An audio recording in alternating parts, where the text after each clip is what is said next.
other country, which means the country shares rivers with Myanmar and India, and currently has the world's largest uninterrupted beach in Cox's Bazar in Chittagong. Bangladesh's population is on equivalent approximately 2% of the entire world's population. The total land area is approximately 147,000 square kilometers. In comparison, Ontario is 7 times larger. Bangladesh is prominently a Muslim country as well.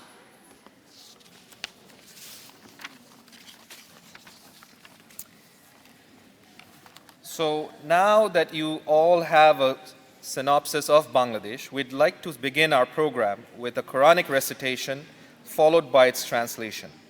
I would like to introduce you to Brother Jabir ul-Haq on stage. Thank you.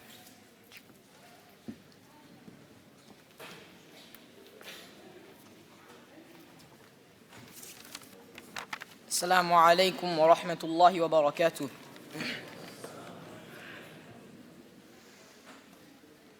أعوذ بالله من الشيطان الرجيم.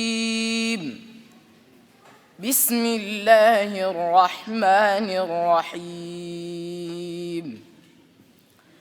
يا أيها الذين آمنوا اجتنبوا كثيرا من الظن إن بعد الظن إثم ولا تجسسوا ولا يغتب بعضكم بعضا أيحب أحدكم أن يأكل لحم أخيه ميتا فكرهتموه واتقوا الله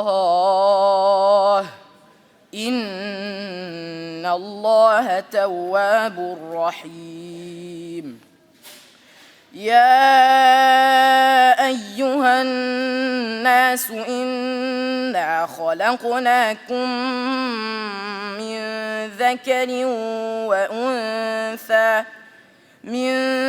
ذكر وأنثى وجعلناكم شعوبا وقبائل لتعارفوا إن أكرمكم عند الله أتقاكم إن الله عليم خبير. Believers, avoid being excessively suspicious, for some suspicion is a sin. Do not spy nor backbite one another. When any of you like to eat the flesh of his own dead brother, you would surely detest it. Have fear of Allah. Surely Allah is much prone to accept repentance, is most compassionate. O human beings, indeed we created you all from a male and a female, and made you into nations and tribes so that you may know one another. Really, the noblest of you in the sight of Allah subhanahu wa ta'ala is the most God-fearing of you. Surely Allah is all-knowing, all-aware. Assalamu alaikum wa rahmatullahi wa barakatuh.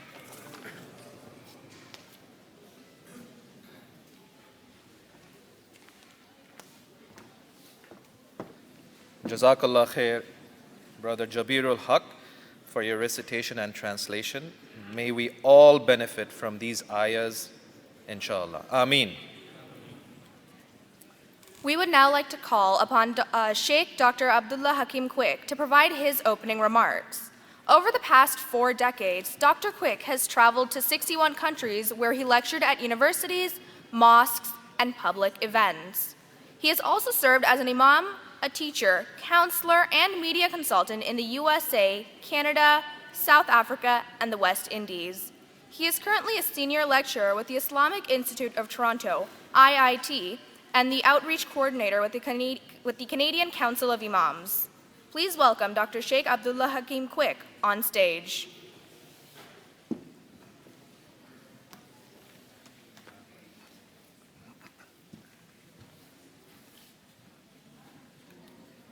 Bismillahir Rahmanir Rahim. Alhamdulillahi Rabbil Alameen. Wa usalli wa usallim ala Sayyid al-Awwaleen wal Akhirin, Nabiyyina Muhammadin, wa ala alihi wa sahbihi wa barik wa sallam. All praises are due to Allah, Lord of the worlds, and peace and blessings be upon our beloved Prophet Muhammad, the master of the first and the last, and upon his family, his companions, and all those who call to his way and establish his sunnah to the day of judgment.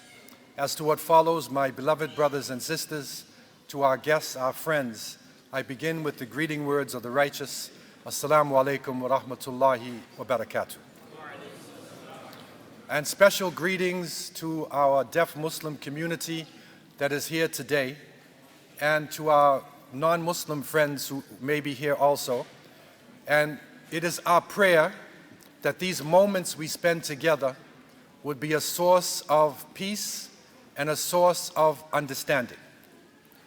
This month, October, which is being celebrated and recognized in Canada as Islamic Heritage Month, Islamic History Month, is a very important time, because this is a time when our communities are able to share. We are able to share our rich history, our rich heritage, and this is the essence of a multicultural, multi-ethnic society. It is when people understand each other, when people share with each other, we are able to break down barriers. When people do not share, when ignorance is the main factor in our lives, ignorance leads to racism, tribalism, which leads to violence. Knowledge is light. Knowledge is a way that we take off the veils of ignorance, and we recognize that we are all part of one human family. And this is being celebrated also in an Islamic institution. And somebody might say, well, what does history have to do with Islam? I thought that Islam was a religion. I thought that it was only dealing with the Quran and the sayings of the Prophet Muhammad, peace and blessings be upon him. Scholars have come to recognize that in the Book of Allah itself, in the last testament, the final testament to humanity, 1/3 of the Quran is qasas. These are the stories of those who came before us, the stories of creation, the stories of the great prophets, of the people who lived. Allah Azza wa Jal tells us in the chapter of Yusuf, Allah has revealed, لَقَدْ كَانَ فِي قَصَصِهِمْ عِبْرَةٌ لِأُولِي الْأَلْبَابِ, that in their parables, in their stories, are lessons for those who would reflect. So tonight is a time of reflection, that we can taste the history, the heritage, and even, inshallah, the food of people who come from Bangladesh.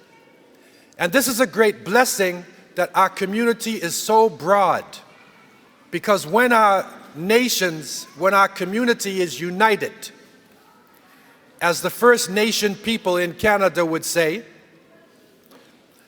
and the Iroquois nation, these are the original people, their symbol was an eagle grasping 6 arrows.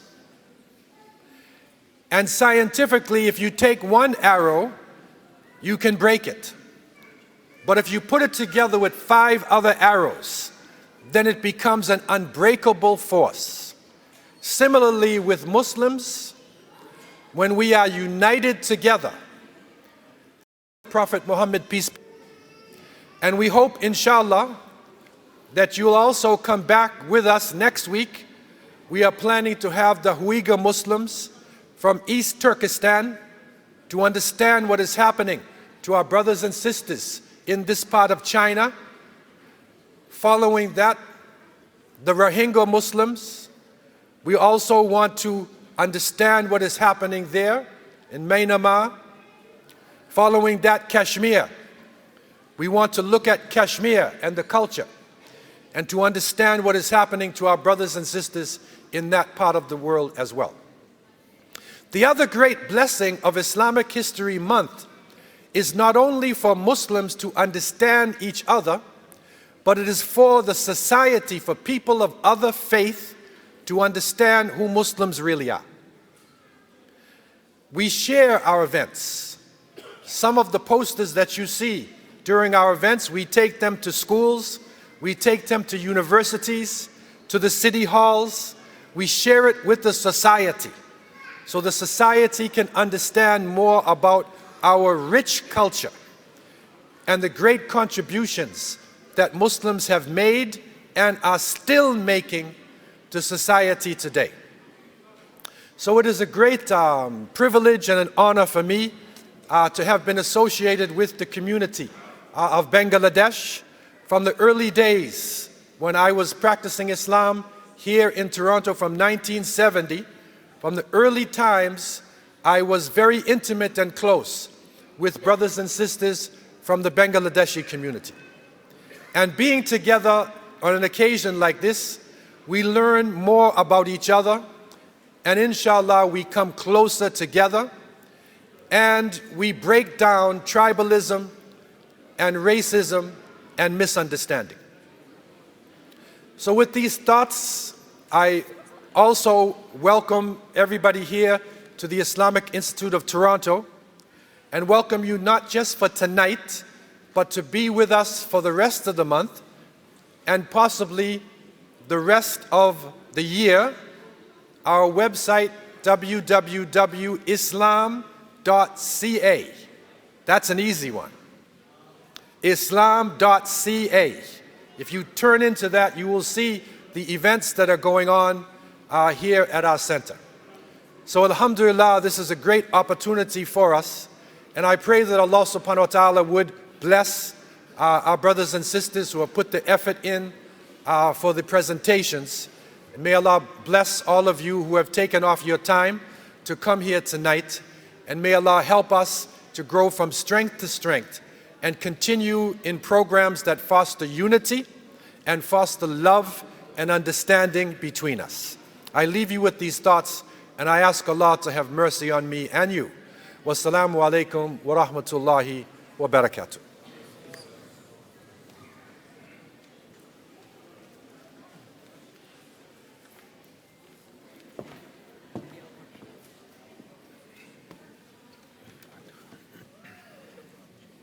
Jazakallah khair, Dr. Sheikh Abdullah Hakim Quick. For your remarks and thoughts, we really appreciate it. Just a quick announcement, some housekeeping. We noticed there are some chairs empty towards the front. So if we could please request brothers or sisters to fill up the gaps in the front, we'd really appreciate it. Couple other announcements. There is a babysitter room on the side of near the washroom. So if any moms or dads would like to take their children, you're most welcome to do that. Brothers that are standing at the back, if I may please ask you to come forward and have a seat. And if you'd like to mingle, you're more than welcome to do that outside. We really appreciate that. Once again, thank you, Brother Sheikh Dr. Abdullah Hakim Quick, for those remarkable thoughts. Our next program, we would like to call Brother Misbauddin Mahtab, who's a Canadian Bangladeshi writer and blogger, to share a few words on Islam's influence in the Bangladeshi culture.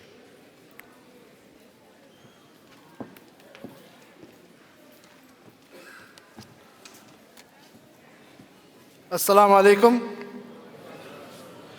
Can you all hear me?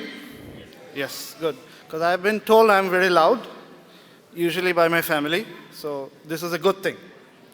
So let me give you a brief introduction about myself. My name is Mesbah, and what I like to do in my spare time is play with Lego. And my son also has his own Lego, so we have our different Legos.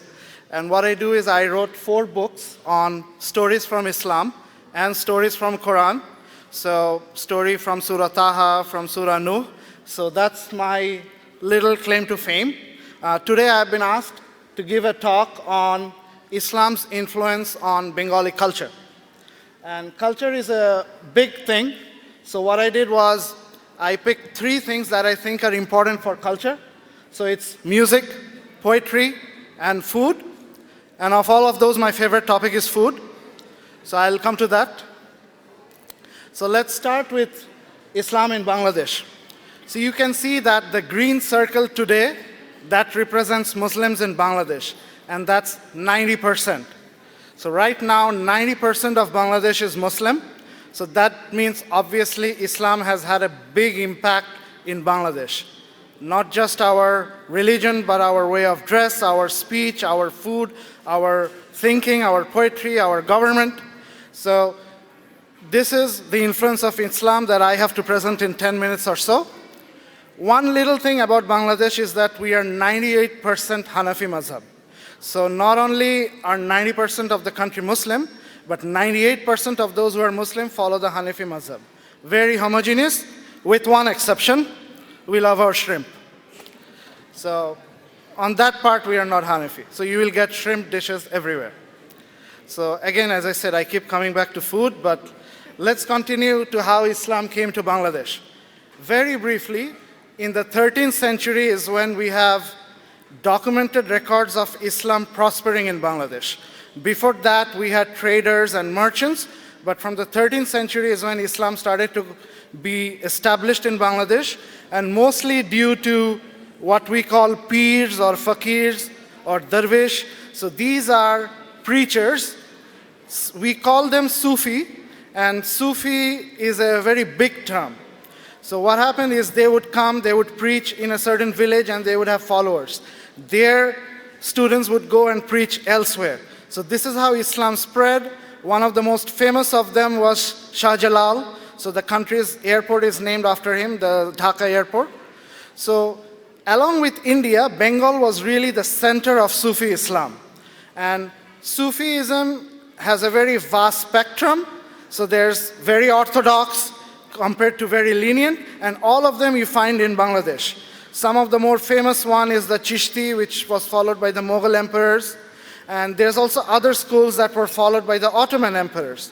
So this is why when we speak of cultural impact of Islam in Bangladesh or Bengal, we are mostly focused on Sufi Islam. But as I said, Sufi Islam is a very vast field. So let's talk about music. And you might think it's a little bit strange, but talking about music, but you know, music and Islam have a very long history together. So I'll give you this. For example, during the time of Prophet Muhammad sallallahu alaihi wasallam, you're all very familiar with this. طلع بدر علينا من ثنيات الوداع. So yeah, my voice is not the greatest, but this quote-unquote song, or nasheed or hamd, whatever you want to call it, was sung when the Prophet entered Medina. Some say during the Hijrah, some say after the Battle of Khaybar. But songs written and poetry written in praise of Prophet about Allah, about Islam, about the warriors of Islam, about Muslim culture, they were very common from an early age. So when Sufis, priests, and Sufi preachers and saints came to Bangladesh, they brought this element with them. So some of the concepts that you find highlighted in religious music in Bangladesh, the Naats, for example, they talk about nafs, they talk about ibadah, they talk about tawheed, but there's also an element of zikr, of fana. So all of these you find in Bengali religious music. There's a special class of music called baul, and baul has the two main religions of Bangladesh really are Hinduism and Islam. So baul has influence from both of them, and we'll focus on, obviously, the Islamic aspect of it. So this is a poet and a musician. His name is Hassan Raja. So his songs were inspired by Islamic ideas. So for example, he would write about the temporary nature of this world. And he would say it's not important that you make a grand living in this world because it's only temporary. The next world is here to come. So that influence can be found in a very famous song of his, Loke bole bole re ghar bhari bhala nai amar ki ghar banai mui ami shunneri majhar loke bole. So what he is saying is that I don't need to make a house here. It's a vacuum. Why should I make a house? My hair is turning gray. Soon I'll be gone. And you can see that some of these songs, they don't have the name of Prophet Muhammad ﷺ in them or Allah, but they have Islamic elements, Islamic concepts in it. So these are very popular in Bangladesh. Another person, now some of these people may not even have been practicing Muslims, but even their songs and music and poetry was influenced by Islam. So Lalun Fakir is another example. He wrote anywhere between 10 to 20,000 songs. And I have to talk about Kazi Nazrul.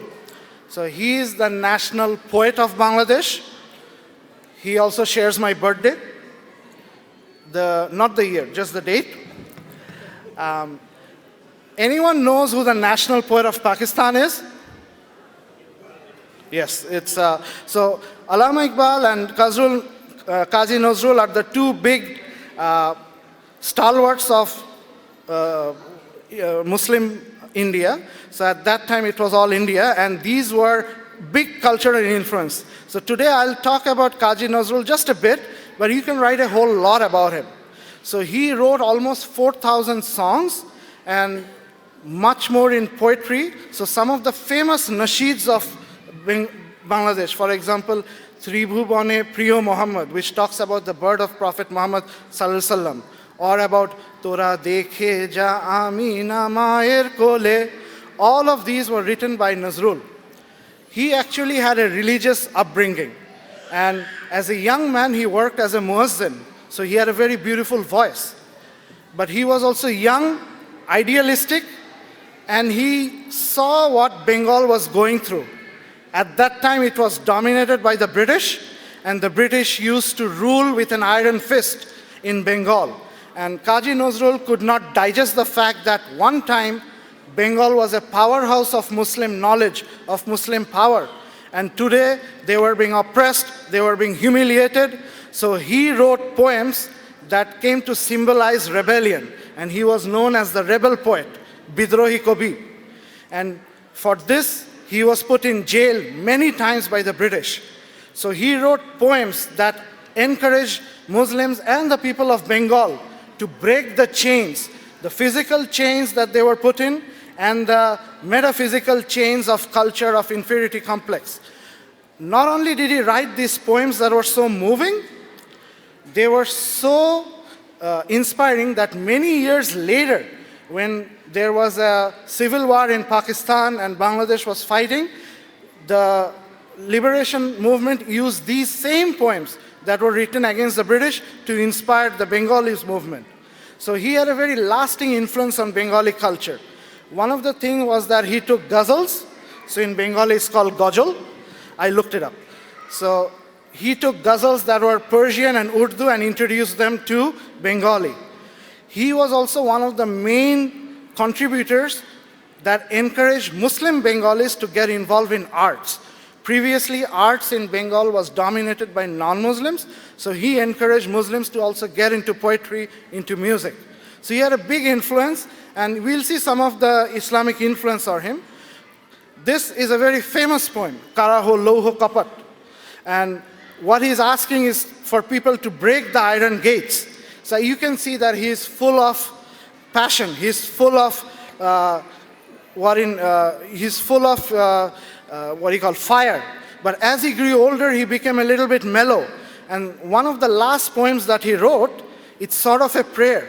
So he's asking the people to bury him next to a mosque. So he wrote it in his poem, that bury me next to a mosque so that I can hear the azan even when I'm in my grave, and I can hear the footsteps of the worshippers. And you know what happened? This poem was accepted by Allah as a prayer from him. So this is the grave of Kazi Nazrul, and he's buried next to a mosque. This is the mosque at the University of Dhaka. So just a side note, you never know what saying, what prayer at any time can be accepted from you. So we should really choose our words with care. So that was very briefly about the vast impact of Islam on Bengali music. Let's go to poetry. Again, poetry and Islam go a long way. Hassan ibn Thabit radiallahu anhu was the official poet of the Prophet. So one of the poems he wrote, it's called As-Subhu Bada Min Talatihi. It's still with us today. So he is credited with that poem, and we have changed some of it, put our own language, made it into a naat. So you can see how influential poetry is in Islam. In Bengal, so Bangladesh is only from 1971, but before that it was Bengal. Poetry has three distinct ages: early age, medieval, and modernity. Islam really flourished during the medieval age, and you will see that Muslim poets, they introduced Persian and Arabic tales of war and love into Bengal poetry. So one of the famous poets is, his name is Shah Muhammad Shagir. He wrote about a poem about Yusuf alayhi salam and Zulekha, how Yusuf alayhi salam fought the temptation. So this is a very big poem, and this is one of the most earliest poems that we find in Bengal. Another poem, a separate class of poem, is called Puthi. And what's a Puthi? Puthis are ancient manuscripts. So paper was introduced in Bengal around 8th or 9th century. And this guy, his name is Fakir Shah, he discovered more than 2,000 of these poems. 1,000 of them was written by Muslims. And at that time, Muslims were not 50% of Bengal. They were maybe 20 or 30%. So even then, we were writing poetry, and these are all poetry about Islamic stories. So battles of Karbala, for example, stories about the Khulafa Rashidin written in poetry. All of this can be found in this museum in Chittagong. Some of the other poets that I would cycle through, there is Farooq Ahmed. So he is known as the poet of the Muslim Renaissance. So he encouraged Muslims to take back the glory, to rise up and fight the British, and then, become independent, become powerhouse. So a lot of them he wrote.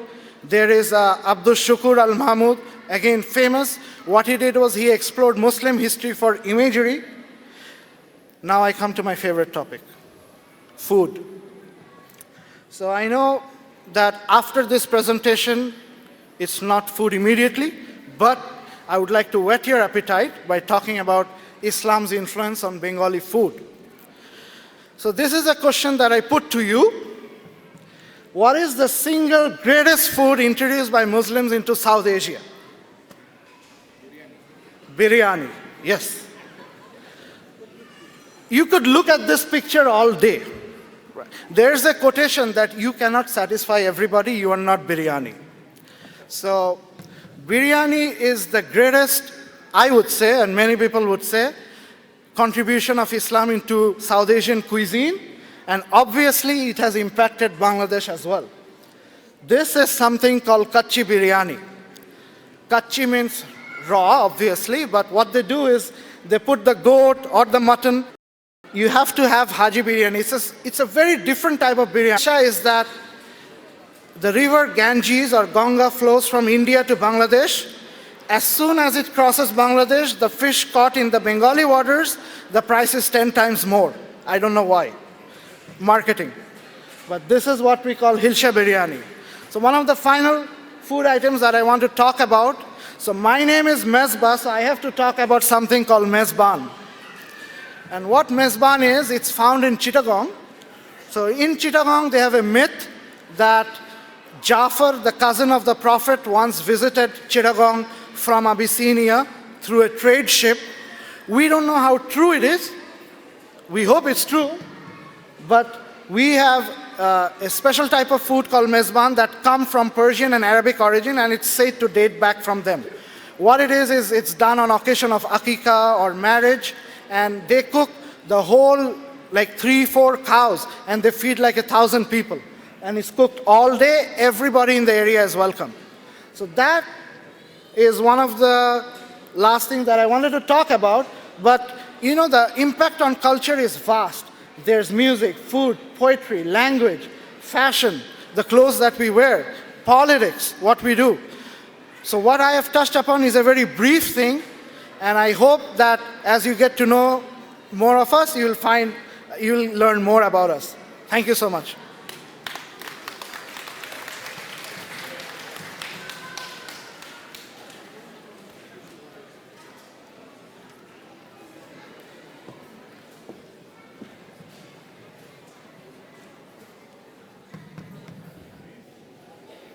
Jazakallah khair, Brother Mesbah, for sharing those insights. Apart from the food, which made a lot of people hungry, I hope you all gained additional insights into the influence of Islam within the Bangladeshi culture. Now, brothers and sisters, I'd like to remind you once again, there is a lot of people that are coming in, so if I may please request everyone standing, please be seated. Especially parents with their children. We've opened up a classroom next door. If you could please have your children there if they'd like to mingle with their buddies. We'd like you to take them on the side. And brothers that are standing or sisters that are standing, if you'd like to mingle, you're most welcome to speak outside. However, please let's all respect the amazing speakers we have lined up for you this evening, and give them the utmost respect and attention while listening to the valuable information they're here to share with us. So there are empty seats up in the front. If I may ask some sisters that are standing to please come and join us in the front. I know as Bangladeshi myself and all of us that are here, as soon as we see our friends, we'd like to mingle, we'd like to chit-chat, but just for a few moments while the speakers are on, if we could please request everyone to be silent and give them the respect that they so well deserve. Now, the artifacts that are at the back, everyone will get an opportunity to view them. However, at this point, we'd like you to stay away from them because they're very delicate and very priceless in some instances. So if we could please request the kids or the children to come on the side and have a seat, we'd really appreciate that. I like that we're all enjoying everyone's company and enjoying the Islamic Heritage Month. Alhamdulillah, IIT has been very kind to give us this space, collaborate with us, and most importantly, bring such a big gathering into our community. And we're expecting more shortly after Maghrib. So, the next speaker that I'd like to introduce you to is going to talk a little bit more, or rather share a poem with you on the famous poet Qazi Nazrul Islam. His name is Abu Jafar Mahatab, and we call him Mahatab Uncle. So it is my honor to call Mahatab Uncle on stage to share a few words of Qazi Nazrul Islam in the form of poetry. Please.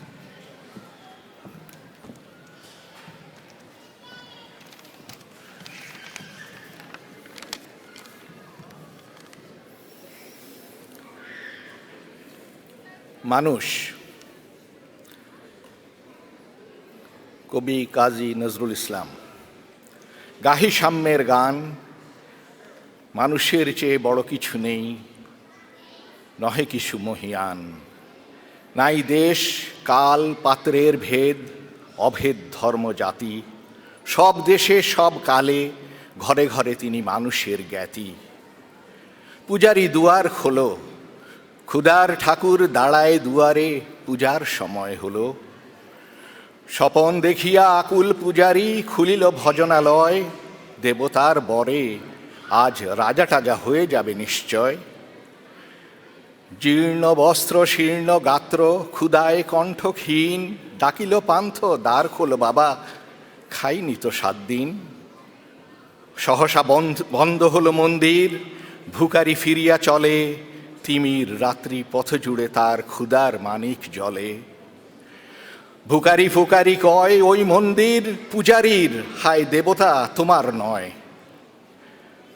মসজিদে কাল শিরনি আছিল অঢেল গোস্ত রুটি, বাঁচিয়া গিয়াছে মোল্লা সাহেব হেসে তাই কুটি কুটি। এমন সময় এলো মুসাফির, গায়ে আজাজির চিন, বলে বাবা আমি ভুকা ফাঁকা আছি আজ নিয়ে 7 দিন। তেড়িয়া হইয়া হাঁকিল মোল্লা, ভেলা হলো দেখি ল্যাঠা, ভুকা আছো মর গো ভাগাড়ে গিয়ে, নামাজ পড়িস বেটা? ভুকারি কহিল না বাবা। মোল্লা হাঁকিল তবে রে শালা, সোজা পথ দেখ, গোস্ত রুটি নিয়া মসজিদে দেয় তালা। ভুকারি ফিরিয়া চলে, চলিতে চলিতে বলে 80টা বছর কেটে গেল হায়, আমি ডাকিনি তোমায় কভু, আমার ক্ষুধার অন্ন তাবলে বন্ধ করনি কভু। তবে মসজিদ মন্দিরে প্রভু নাই মানুষের দাবি, মোল্লা পুরুত লাগায়েছে তার সকল দুয়ারে চাবি। কোথা চেঙ্গিস গজনি মামুদ, কোথা কালা পাহাড়, ভেঙে ফেল ওই ভজনালয়ের যত তালা দেয়া তার। খোদার ঘরে কে কপাট লাগায়, কে দেয় সেখানে তালা, সব দ্বারের খোলা রবে, চালা হাতুড়ি শাবল চালা। হায় রে ভজনালয়, তোমারই মিনারে চড়িয়া ভণ্ড, গাহে স্বার্থের জয়। ধন্যবাদ।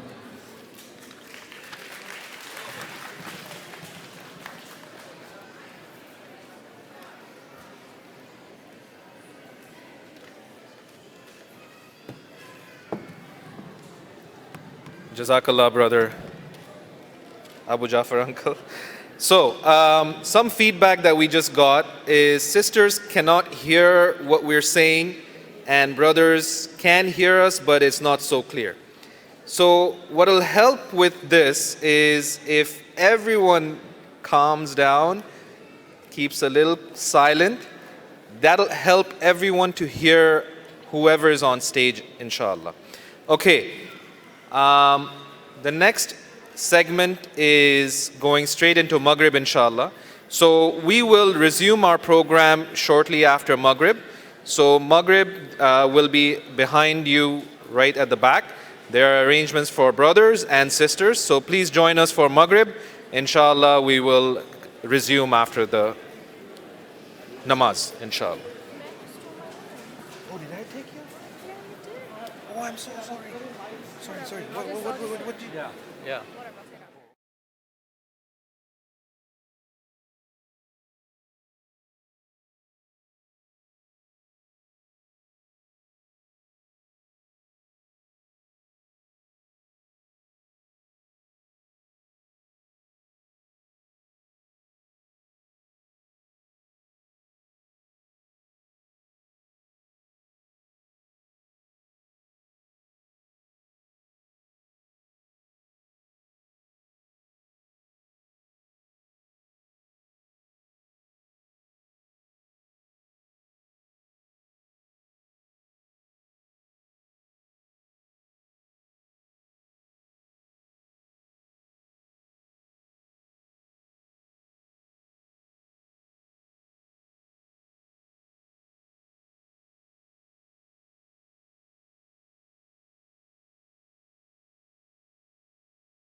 if you could reply on the feedback forms, because it'll let us know what to do better next time.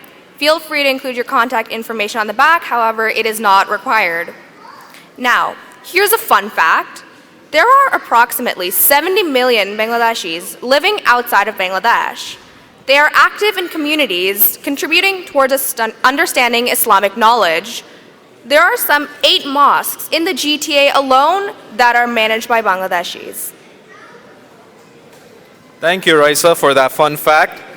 Now, a lot of you might have noticed there is a brother that's standing beside me.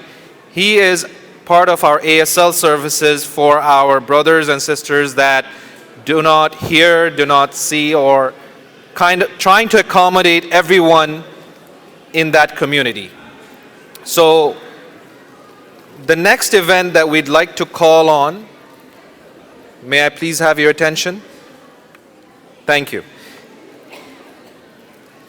We still have a lot of noise, a lot of brothers and sisters.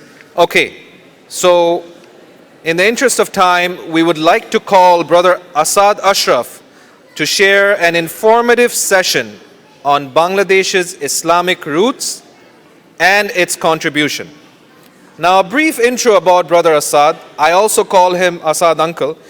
MashaAllah, he's a professional of over 35 years in the financial industry and an educator who holds a certified financial planner designation and a fellow of the Canadian Securities Institute. He is actively involved in volunteering, regularly teaches in the Learn for Life program at the Toronto District School Board, and also volunteers with the Junior Achievement of Ontario program. He was also the chairperson of the Board of Directors of the South Asian Family Support Services.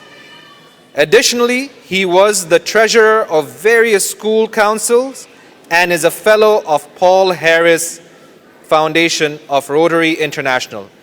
Please join me in welcoming Brother Asad on stage.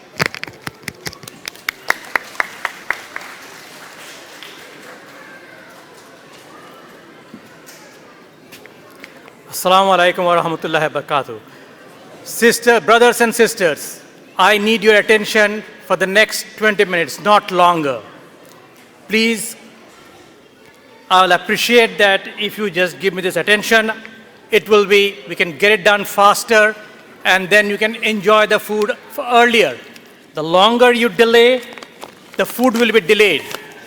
So anyway, I would really request you to please concentrate and listen to me for the next 20 minutes.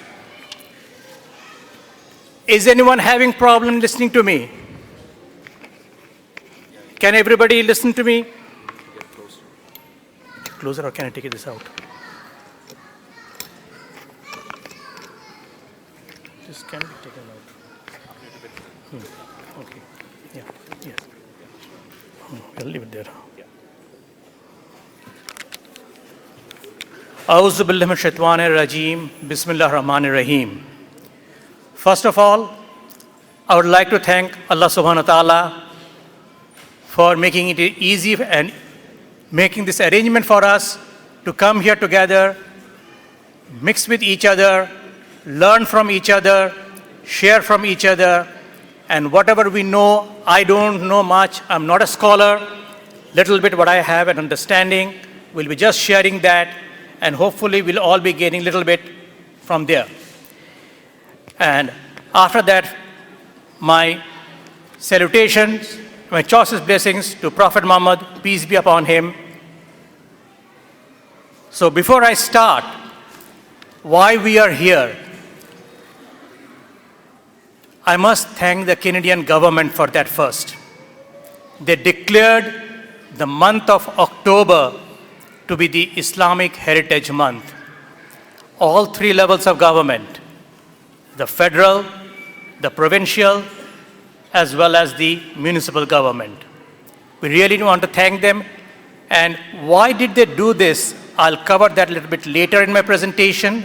What is the purpose of this? What do we get out of this by just declaring it, or what do we learn from here and move forward?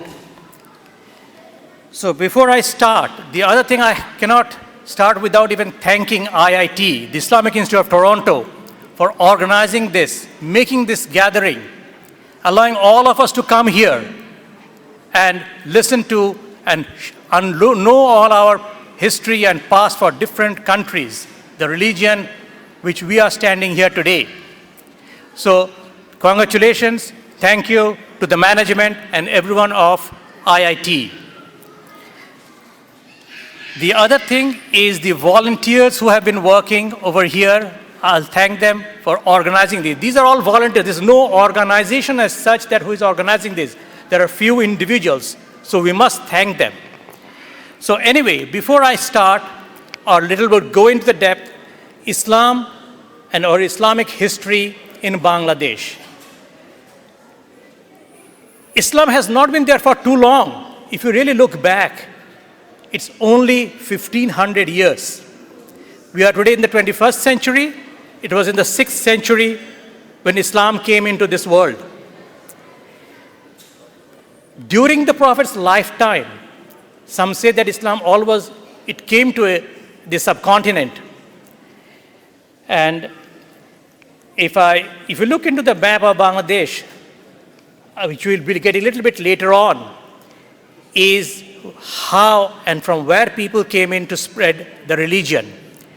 So what happened is, if you see the Bangladesh, the borderline, the waterways, the coastal belt of entire India and Bangladesh was a trade route for the Arab merchants hundreds of years ago, even before Islam came in.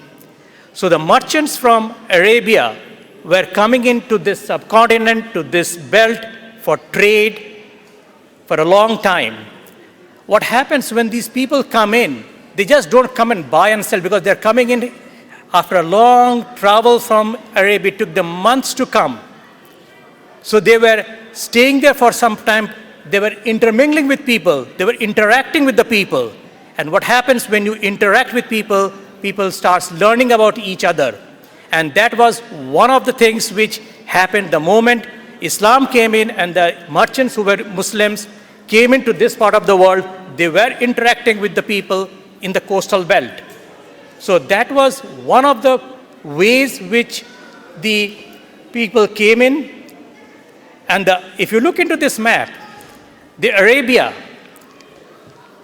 from Iraq, Yemen, Iran, Turkey, people were coming in two routes. One is the land route, and one is the waterways. The waterways was always for the merchants.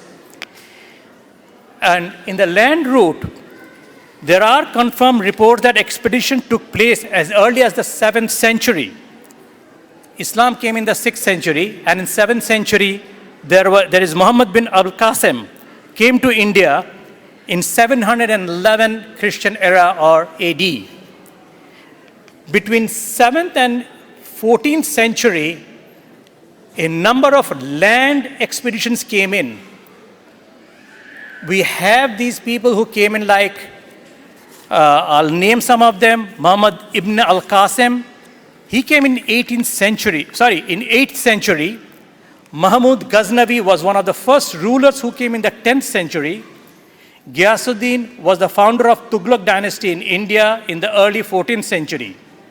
So what happened? These rulers or these people who came in, their primary objective, they were Muslims, but their primary objective was to come, conquer, rule this part of the world.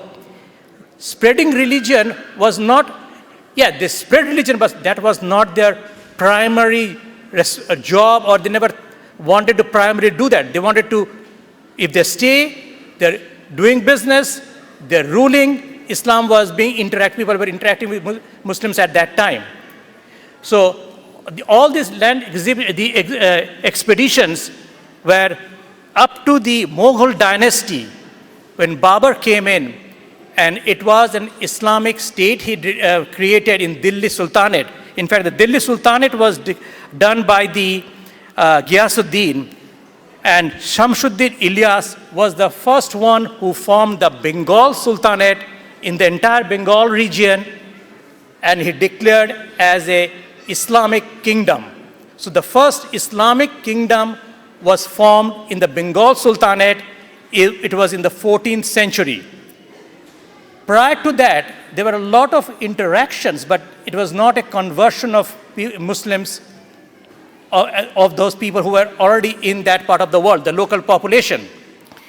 So the major conversion in the 13th to the 14th century and 16th century was where people converted into Muslim. By who?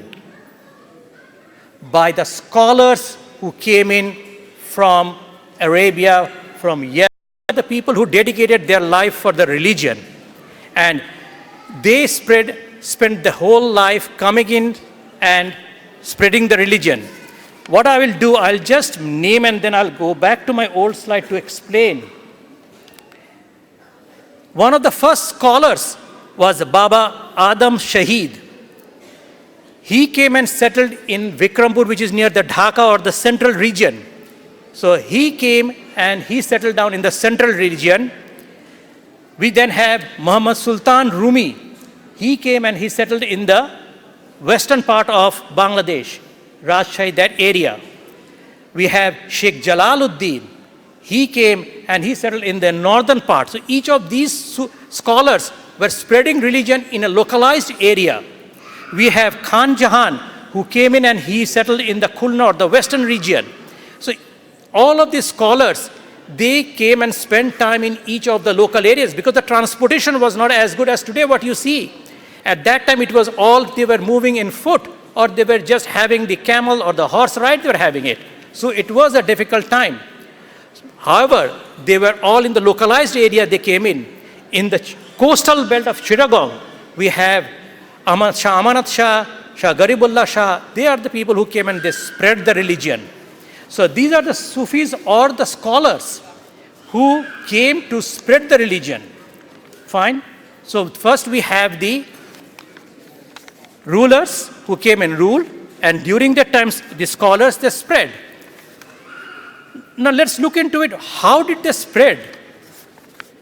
If we really go back and look into the history, during these scholars' lifetime, there was never any conflicts. They never had any kind of violence. The message of Islam, the peace, that was spread. It was, have one God, equality, respect to all. These are the messages of Islam, and which is the true Islam. It was spread. If I go back a little bit, between the 8th and the 12th century, the Pal dynasty or the Buddhist dynasty was the ruling in entire Bengal. And after the Buddhist dynasty of Pal, it was the Sena dynasty, which is the Hindu dynasty. And there was, if you can, people who know about a little bit about the history, there were a lot of caste systems. So there was a lot of conflicts within the religion. People are having a lot of conflicts. And Islam came over there to it's not preaching, they just passed on the message of Islam, the peace, that it's only one God, you have to worship this God who has created you, all human beings were equal, irrespective of our color, our race, our religion, we're all equal. And we have to respect everyone. These were the basic messages, and they, in fact, all of these scholars, their spread of religion was through the message, nothing else. They never forced anybody. And these people, they really got the messages. What happened when these conversions took place? People started living in harmony. The 16th, the 15th, the 16th century, 17th century, the Bengal's economy was flourishing. They were rich. There were no conflicts. The world was in envy of that region. The per capita income was one of the highest in the world.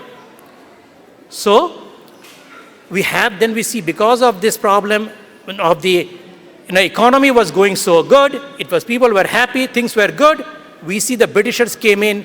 Why they wanted to trade all the way from, if you see into the world map, it's from one corner, the Britishers, they came in all the way. The Portuguese, they came in all the way through the waterways to get what is happening in this part of the world.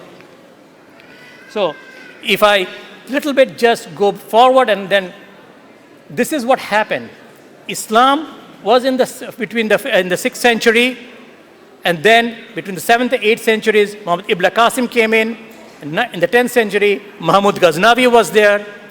13th to 14th century was Ghiyasuddin, and then we have Shamsuddin Ilyas, who declared the Sultanate of Bengal with the Islamic kingdom. And these are basically the names which I said. Different Sufis came in at different, or the scholars which you call them. Yes, there could be some controversies if you call them Sufis, but let's not look into the controversies. Move on with the scholars, the preachers. These are the people, they preached Islam all over Bangladesh. And as I said, things were very good. Now, why did I say this? What is there by just knowing somebody came and preached Islam in the 7th century or the 10th century or the 15th century? What is there for us? What do we get out of it? We are all here again. If you look into all of us, we have come from different parts of the world. We have somebody from Bangladesh, somebody from Guyana, somebody from India, somebody from Egypt. We are all here.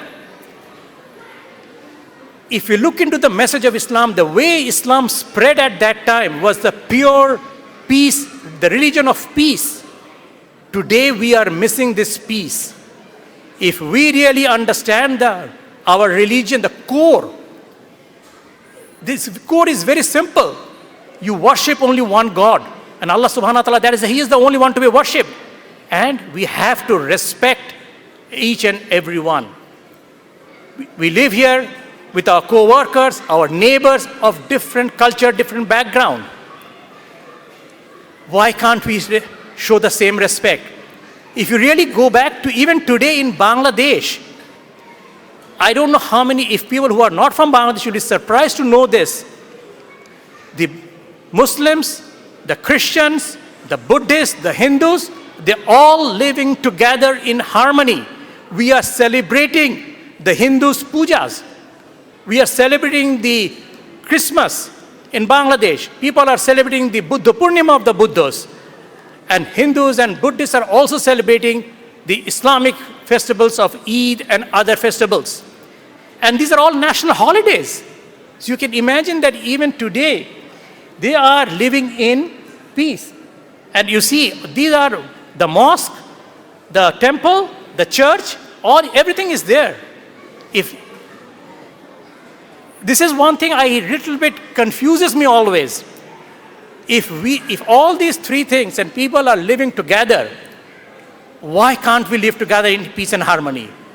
Why can't we learn the basic thing from the religion? Yes, Salah is definitely one of them. That is mandatory. We have to go for Hajj. Have to go for Zakat. We have to do. But the basic concept of Islam is peace. We have to respect people. We have to understand people.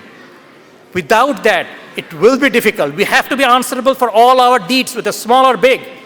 If I can respect my co-worker, whether she or he is a Christian or a Hindu or a Jew, I lose nothing. Rather, there is much more for me to gain. I have lived a good part of my life in the Hindu kingdom in Nepal. There were hardly any Muslims. There was only one mosque in Kathmandu. But there was no problem. Very few Muslims were there, but the Muslims were living in harmony with the Hindus. I lived also a certain part of my life in the Middle East, where all Muslims. So my point is, if we want, we can. If we can just understand the basic message of Islam, the peace. I don't want to prolong much more. With that, I want to end. I want to really thank everyone for giving me this undivided attention. As I said, I am not a scholar. If I have made any mistakes, please forgive me. It is not that I have intended to do that. And anything good that I have done is only because Allah subhanahu wa ta'ala. With that, I thank you and Jazakallah khairan.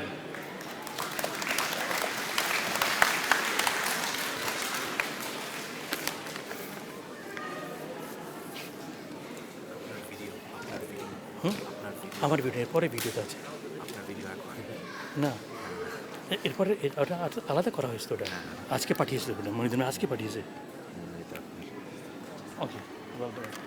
Will আমার কাছে email আছে আজকের ইমেলে will now we will be now showing a short documentary, a video on Bangladesh, the Islam and the culture of Bangladesh. Please bear with us. It's a very short video of only 8 minutes. We're just going to come to that. Thank you.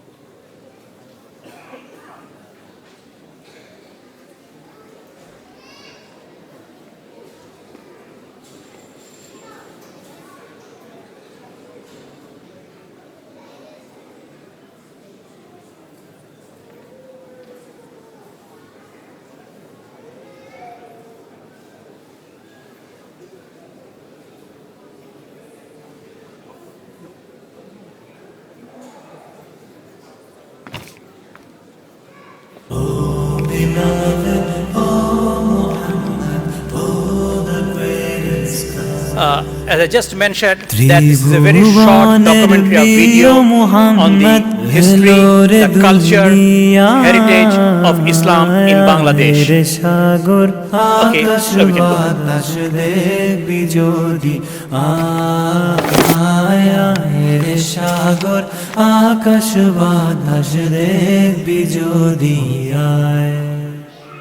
ত্রিভুবনের প্রিয় মুহাম্মদ এলো রে দুনিয়ায়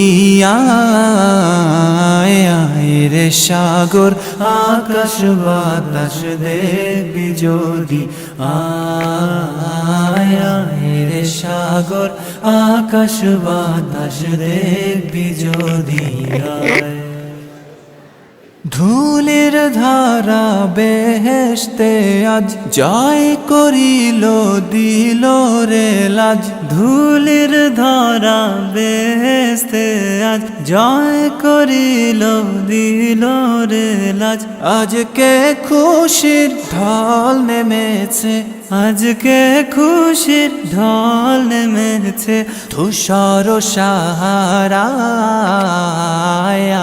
রে সাগর technical difficulties as usual with the system, so please bear with us. The sound is not coming in, we're just working on that. সাগর আকাশ বাতাস দেখবি যদি আয় You have come from the blessed land, salvation will be in your hand. You have come from the blessed land, salvation will be in your hand. You are chosen as the light for, you are chosen as the light for all the humankind. Oh beloved, oh Muhammad, oh the greatest guide. Oh beloved, oh Muhammad, oh the greatest guide. দেখ আমিনা মায়ের কোলে দোলে শিশু ইসলাম দোলে দেখ আমিনা মা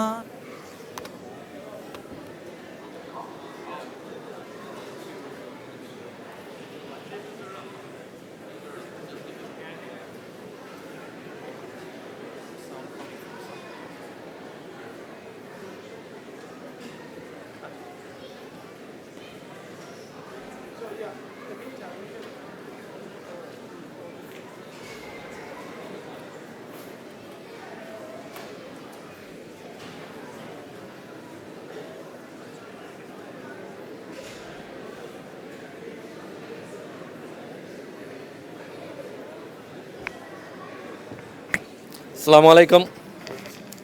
Assalamu alaikum. Inshallah, while we're figuring out the technical details, I just wanted to remind you that we have Islamic History Month program and events in the remaining days of October. Tomorrow, inshallah, we have a special screening of a new children's song channel by Naila Media and Muslim Fest. So this is tomorrow at 2 p.m. and you're all invited to be here, inshallah. This is a free program, so 2 p.m. tomorrow. Tomorrow also, our brothers and sisters from Deen Support Services is having a fundraising dinner right at the banquet hall, and they're hoping to build a facility for disabled children. So this is in our at islam.ca. Next week, we have a special IHM Islamic History Month program on the Uighur Muslims. So this is a real issue now. So inshallah, take a look at islam.ca and you'll see the rest of the programs. কোলে দোলে শিশু ইসলাম দোলে কচি মুখে শাহাদাতের কচি মুখে শাহাদাত Okay, it's done.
পানি শেষ নায়ের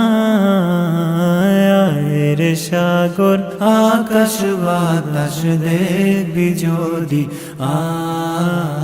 আয়ের সাগর আকাশ বাতাস দেখবি যদি আয় নিখিল দরুদ পড়ে লোয়ে নাম সাল্লাল্লাহু আলাইহি ওয়াসাল্লাম নিখিল দরুদ পড়ে লোয়ে নাম সাল্লাল্লাহু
the peace and harmony that is happening in that part of the world, and we want that peace and harmony to be in every part of the world. Everybody should be living together in peace and harmony. With that, I thank you everyone again for coming here and listening to us and listening a little bit to the history of Bangladesh, the Islamic history. And inshallah, there is one thing I just want to mention. I apologize, there's no question and answer because of lack of time. There are feedback forms. We'll really appreciate if you have any questions, you can put it to the volunteers there in the front. You can give your questions. Inshallah, we'll try to answer all of you whatever we can. Thank you.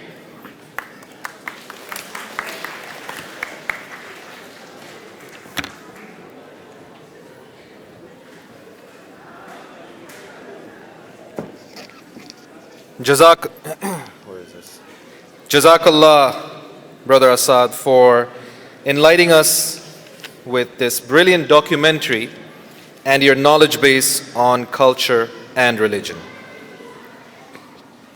As we've heard numerous times tonight, Bangladesh is known for its literature and Islamic poetry.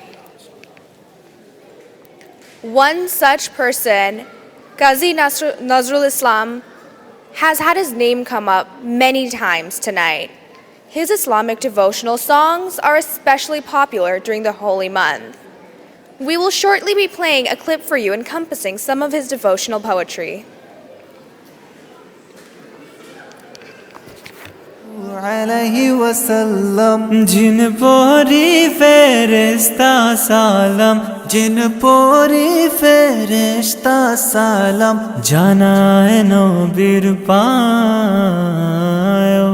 beloved O Muhammad Oh the greatest guide আয়ের সাগর আকাশ বাতাস দেখবি যদি আয় ত্রিভুবনের প্রিয় মুহাম্মদ এলো রে দুনিয়ায় আয় রে সাগর আকাশ বাতাস দেখবি যদি আয় আয় রে সাগর আকাশ বাতাস দেখবি যদি আয় ও beloved O Muhammad O the greatest God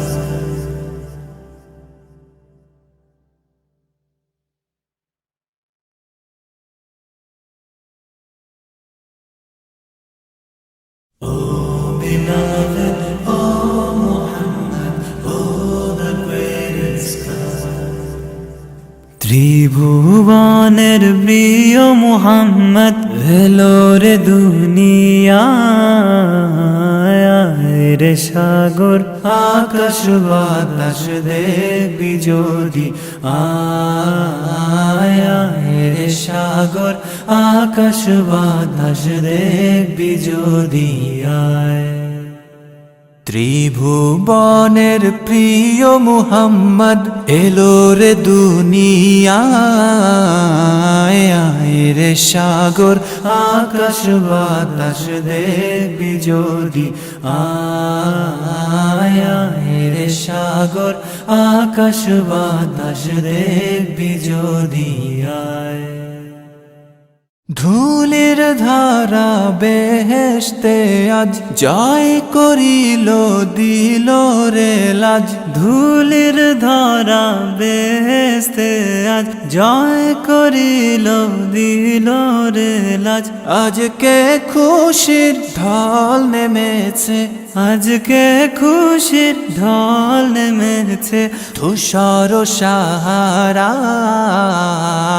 আয় রে সাগর আকাশ বাতাস দেখবি যদি আয় আয় রে সাগর আকাশ বাতাস দেখবি যদি আয়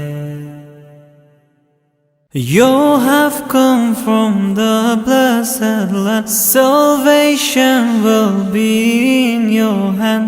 You have come from the blessed land. Salvation will be in your hand. You are chosen as the light for.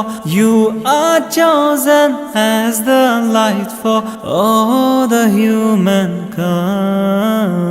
Oh beloved, oh Muhammad, oh the greatest guide. Oh beloved, oh Muhammad, oh the greatest guide. দেখ আমিনা মায়ের কোলে দোলে শিশু ইসলাম দোলে। দেখ আমিনা মায়ের কোলে দোলে শিশু ইসলাম দোলে। কচি মুখে শাহাদাতের, কচি মুখে শাহাদাতের বাণী সে শোনায়। রে সাগর আকাশ বাতাস দেখবি যদি আয়। রে সাগর আকাশ বাতাস দেখবি যদি আয়। নিখিল দরুদ পড়ে লোয়ে নাম সাল্লাল্লাহু আলাইহি ওয়াসাল্লাম। নিখিল দরুদ পড়ে লোয়ে নাম সাল্লাল্লাহু আলাইহি ওয়াসাল্লাম। জিন পরি ফেরেশতা সালাম, জিন পরি ফেরেশতা সালাম জানায় নবীর পায়। Beloved, oh Muhammad, oh the greatest guide. Aire সাগর আকাশ বাতাস দেখবি যদি আয়। ত্রিভুবনের প্রিয় মুহাম্মদ এলো রে দুনিয়ায়। রে সাগর আকাশ বাতাস দেখবি যদি আয়। রে সাগর আকাশ বাতাস দেখবি। We hope that you enjoyed a small glimpse into Qazi Nazrul Islam's poetry. Before we move on to the next section, someone has lost their glasses, so if you're missing glasses, please come collect them. We would appreciate it, and I'm sure you would too. Also, a Presto card. If you're missing a Presto card, we have it at the front. Yes, we definitely would like you to see our event this evening, so please do come and collect your glasses and your Presto card. Is everyone enjoying so far? Perfect. Yeah. Is everyone really enjoying the event so far? Perfect. That's better. We would now like to call Sister Musammat Badrunnisa to share about madrasa education for women in Bangladesh. A bit about Sister Badrunnisa: she has been serving for more than 14 years as a career-oriented administrator, facilitator, and training coordinator in the regional educational field as well as overseas.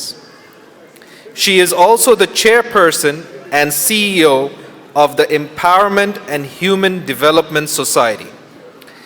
Due in part to her work after the TEA, which is the Teaching Excellence and Achievement Program, a program that is sponsored by the United States Department of State Bureau of Education and Cultural Affairs, Sister Badrunnisa was awarded a highly competitive Echedina Global Scholars Fellowship at the Brookings Institute in 2015. Ladies and gentlemen, brothers and sisters, please welcome Sister Badrunnisa on stage.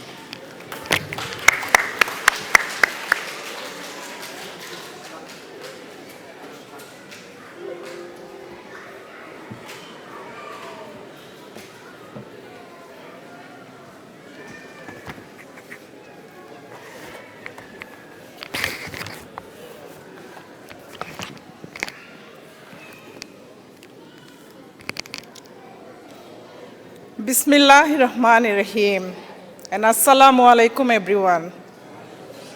Ladies and gentlemen, it is such a privilege and happy moment, I would say, standing in front of you all and sharing some of my experience and insight what I have been experiencing about 20 years traveling across the world.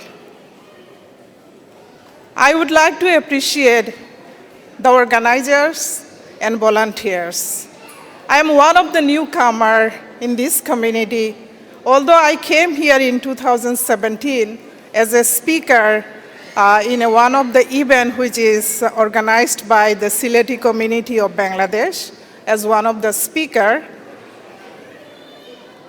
But the people whom I met in last few weeks, the undivided affection and love and support they extended to my journey and to my children, I really appreciate and grateful for that.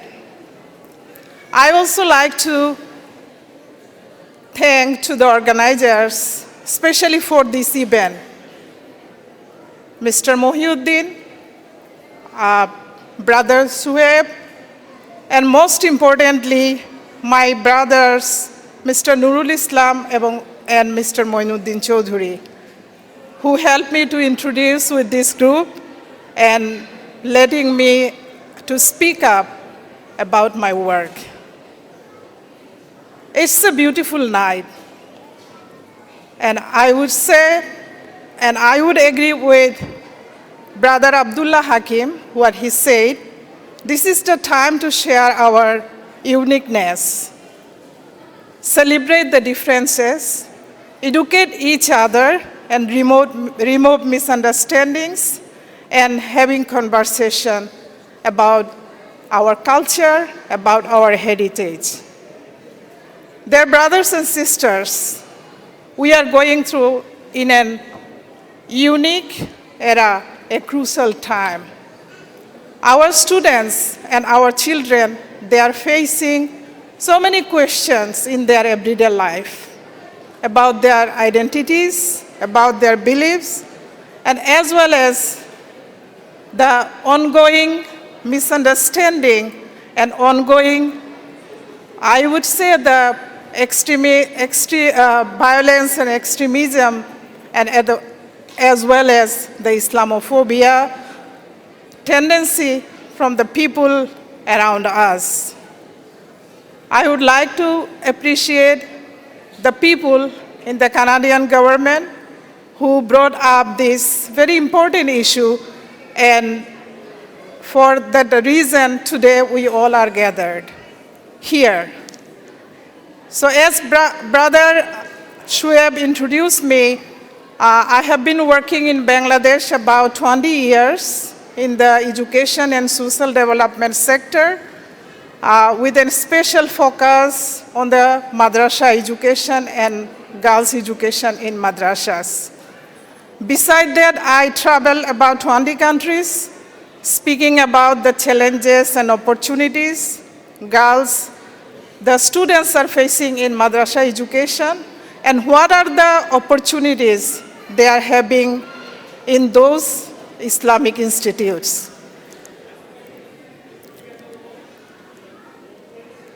I have been lucky enough to be scholars from across the world.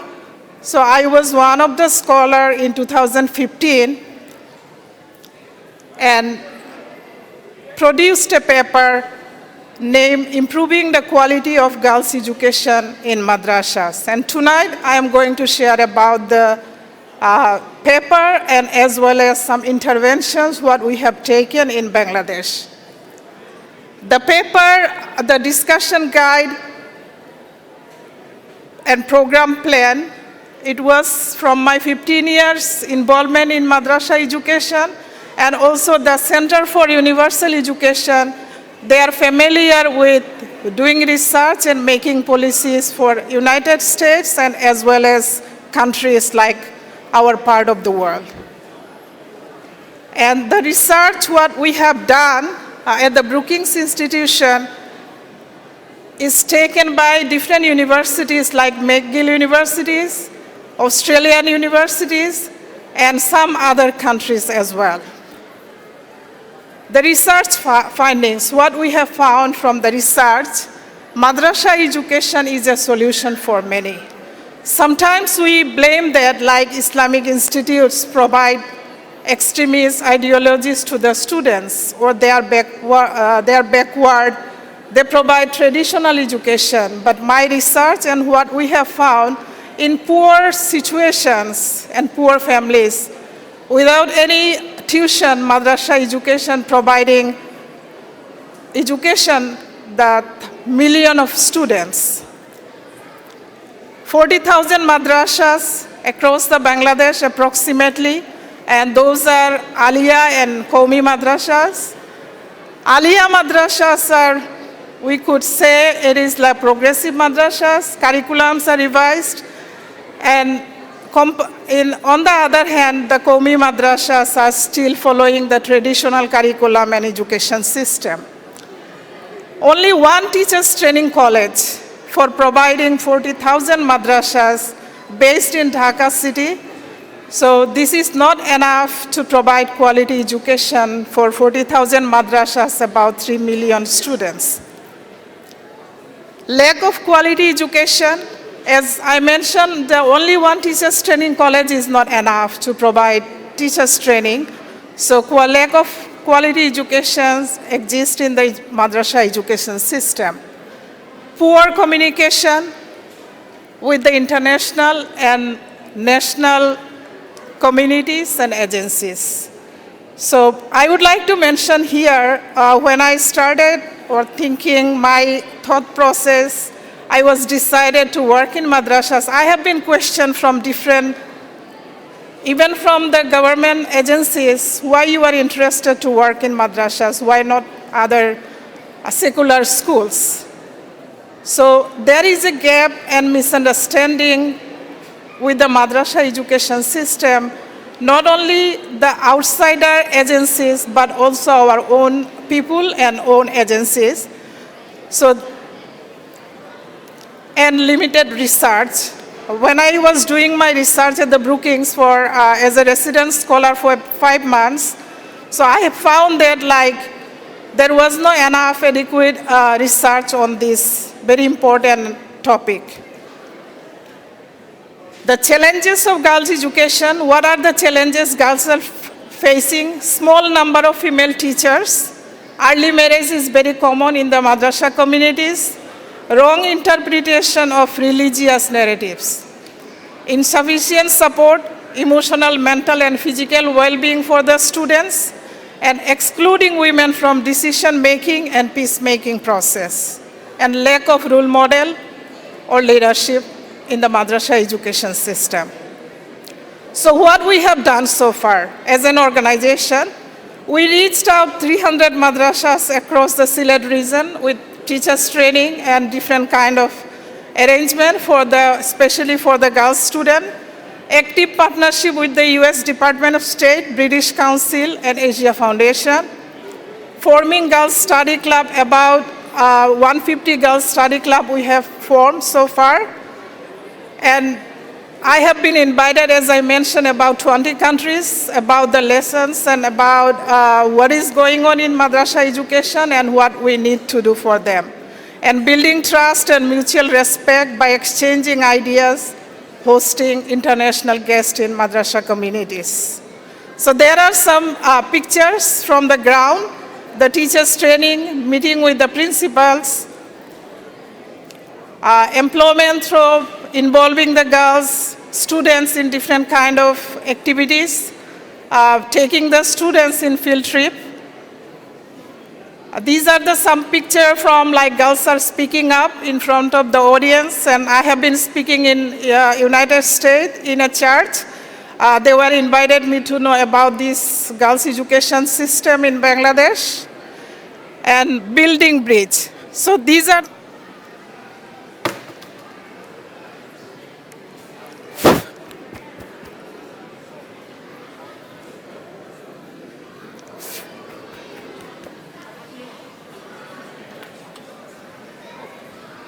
switched it off. Really?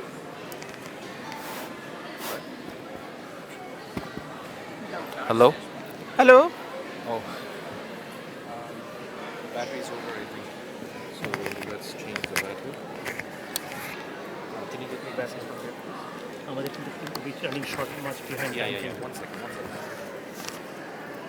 Good.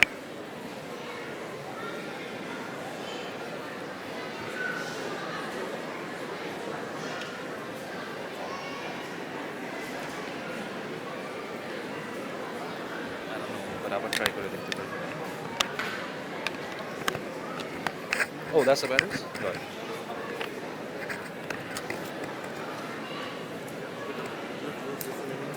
Yeah.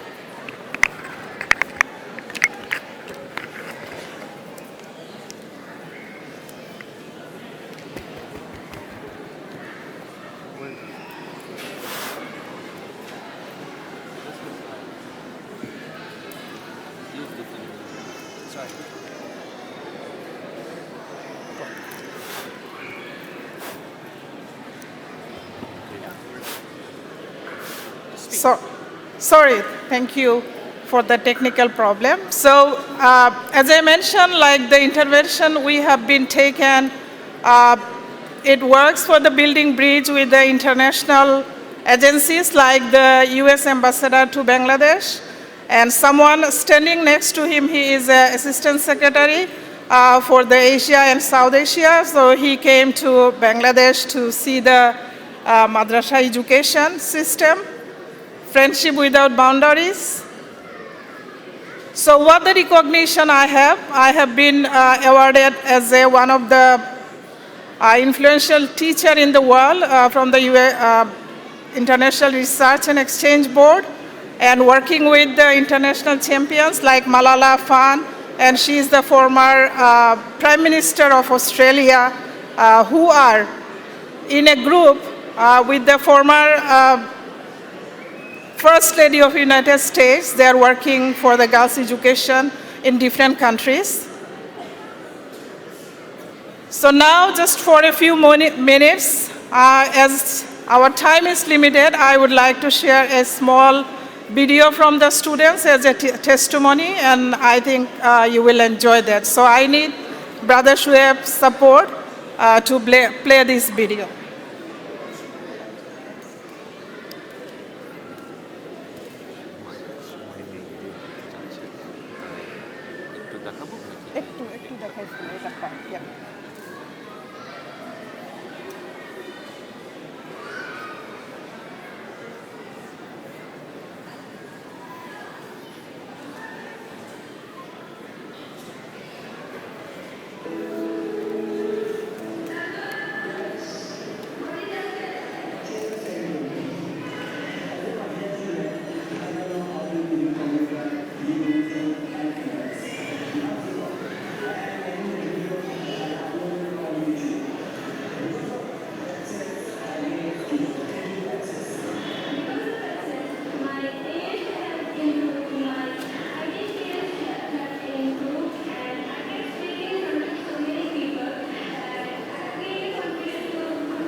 Thank you very much. So these are the few statements. As we are running out time from the organizer, I am instructed. So thank you for patiently hearing me, and I hope we will work together. And this is the cause, I think, like we have been blessed in our life for many gifts. So these are the children, they need our attention. And this is the education system, not only in Bangladesh, in across the world where the madrasa educations are exist. So I hope the people who are in this room in future, you will think about them and you will extend your hand to the madrasa and Islamic education system. Thank you very much.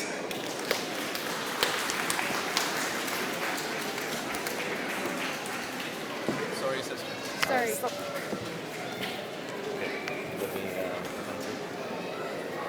Sister Musammad, thank you very much for educating us with your experience and informative resource. Sorry, but we had to shorten our program. We sincerely apologize. And once again, thank you to our esteemed speakers for your participation, wealth of knowledge, experience, and sheer expression of gratitude to our audience participants this evening. May the Almighty bless each and every one of you with Iman, peace, and happiness. Ameen. Brothers and sisters, whoever are standing at the back, may I please request you to have a seat. There is enough food for everyone, so don't worry. You don't have to stand in line. We will serve you food shortly. However, we still have 2 more events before we break for food. So if I may please request everyone to have a seat. Those who are standing in line, brothers, please have a seat. We will open up the food shortly. I know everyone's getting hungry, hangry, what have you, but please have some patience. Inshallah, we have enough food for everyone, inshallah. Before we move on to our final event in the program, I would just like to call up Sister Dolly Begum to the stage. She is a Scarborough South MPP and the first Bangladeshi MPP in all of Canadian political history. She wants to congratulate us on Islamic History Month and say a few words to our audience members. Can Sister Dolly Begum please? There she is.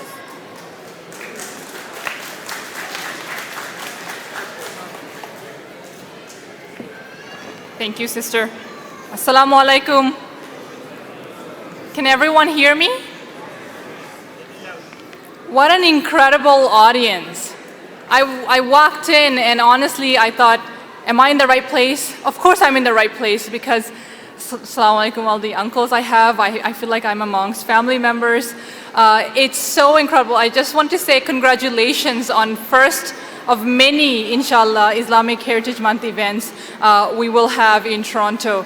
I just want to take a moment and say congratulations on, from our office and recognize the people behind organizing this, because recognizing the people who are Muslim individuals from Bangladesh who are doing incredible work. We just had a sister come up and talk about education and especially helping women in education. Thank you so much for the work that you're doing. You know, there is a belief that we have about good deeds and bad deeds, right? And sometimes we think that there's going to be a little wager that says good versus bad. But I think in the Quran we know that it's a little bit more complicated than.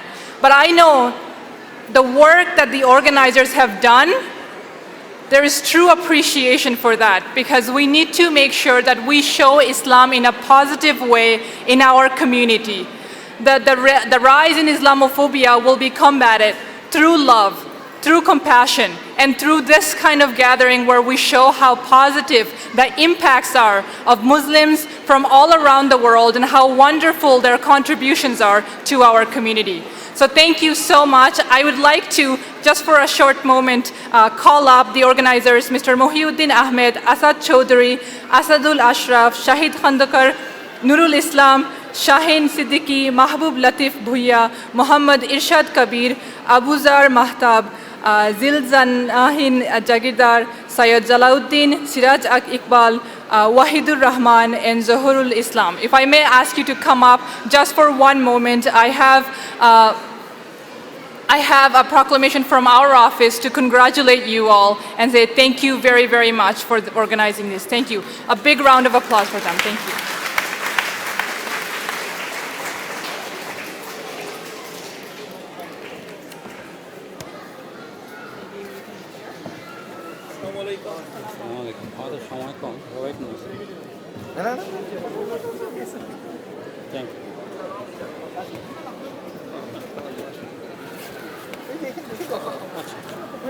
I got you.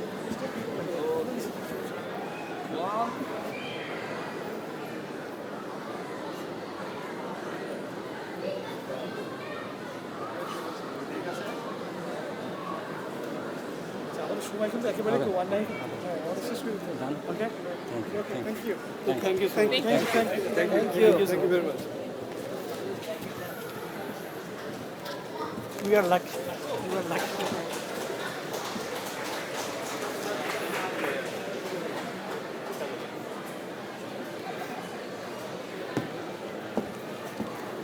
First, thank you.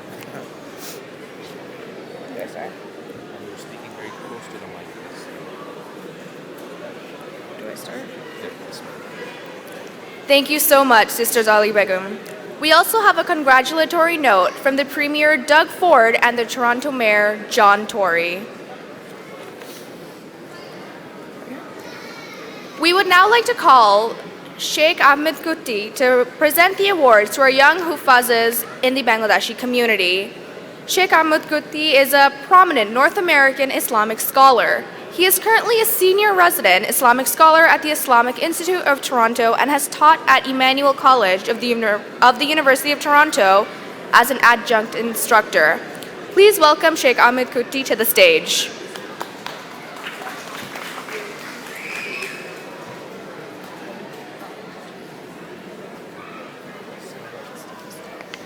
Assalamu alaikum. It's a wonderful program. May Allah subhanahu wa ta'ala bless them all.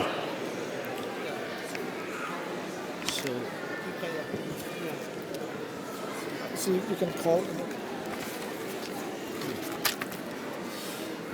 Okay. All Huffaz, Ruqayya Haq, Shanta Islam. I'm calling all those Huffaz to come to the podium, please. Jabirul Haq, Faiz Muhammad Ahmed, Nadman Ahmed, Dayan Ahmed, Abrar Yusuf. Please, everybody come here to the podium.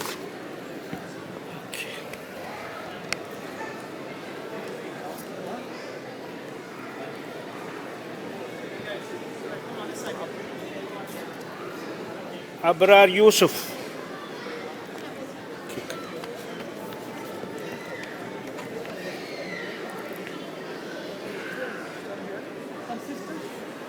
Yes, for Abrar Yusuf.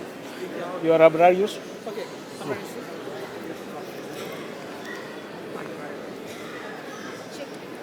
Speak into the mic a little bit. Yes. Speak into the mic. Yes. Dayan Ahmad. Barakallahu feek. Salam.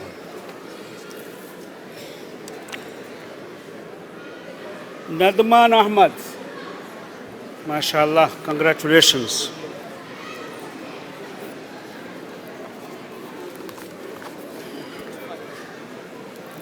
Faiz Muhammad Ahmad.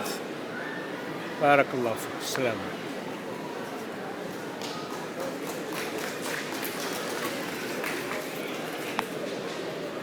Jabirul Haq. MashaAllah. Assalamu alaikum wa rahmatullah.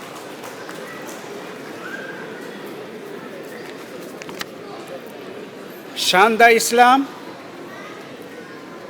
Shanda Islam, please come in.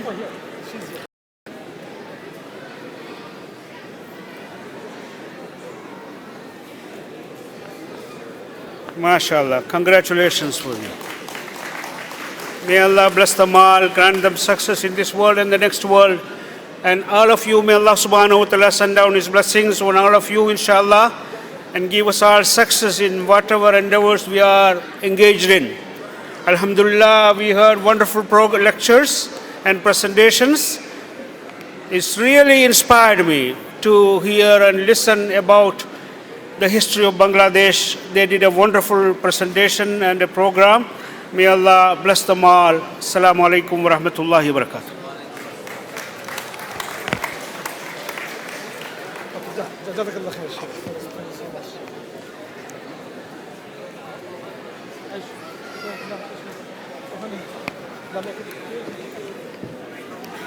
Say thank you.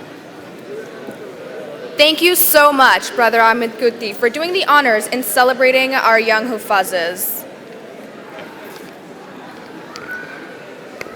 Brothers, I know we are very hungry, but we have 2 more minutes and we are done, inshallah. Are you all happy about that? Perfect, okay. So, as we approach the end of our program this evening, I would like to request Sister Lamia Chaudhry to provide her closing remarks, inshallah. Thank you. All right, Assalamu alaikum everyone. I know I stand between you and food, so I will try to keep this short. I would like to conclude our event by thanking you all for being here. Your sheer presence has made this event unique, and it has made it successful just because you were here. Your active and dynamic participation made this a very happening and unique event. Alhamdulillah. And I am grateful to all the speakers today, the shuyukh, all our volunteers, our media partners, and brothers and sisters who have consistently encouraged us to strive for the best for this event. May I also take this time to thank our colleagues, the organizing committee, led by Brother Mohiuddin Ahmed, who has put a tremendous amount of effort into this event for the past few months, despite his very, very busy schedule. And I would also like to thank the rest of our team and, of course, our sponsors for their financial support. We are going to put the names of our sponsors on here because I don't have enough time to read everyone's names. So thank you to everybody, and may Allah shower His enormous blessings upon you and upon your families. I would also like to express my sincere gratitude to the IIT management who have opened their door for us and for their support in hosting us for our event. Thank you very much. Jazakumullahu khair. All right, we will begin serving food.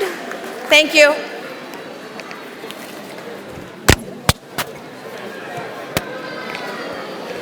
Thank you, Sister Lamia. You have all been a gracious audience. Please help yourself towards dinner. I can see a lot of you have already started. That's very encouraging. But don't forget, next week, the Uighur announced the Uighur program is going to be held at the IIT. And I hope you all enjoyed.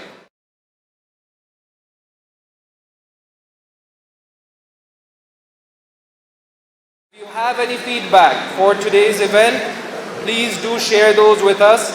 It'll only help us be better next year and the years to come, inshallah. Wassalamu alaikum wa rahmatullahi wa barakatuh.